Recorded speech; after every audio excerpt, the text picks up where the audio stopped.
నా క్యాండిడేట్ లేదు నథింగ్ గా మీరు ఒకటే చెప్తున్నాం డిఎస్పీ గారు నా క్యాండిడేట్ గల్లెట్ల పట్టింది సీఎం రమ్మని చెప్పండి నో నథింగ్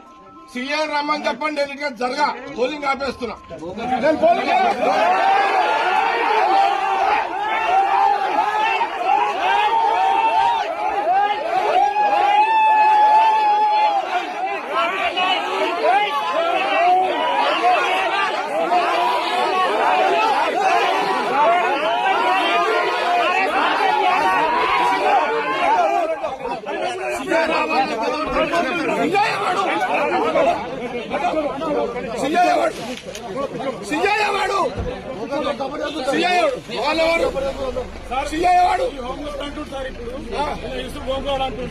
ఏం చేస్తాడు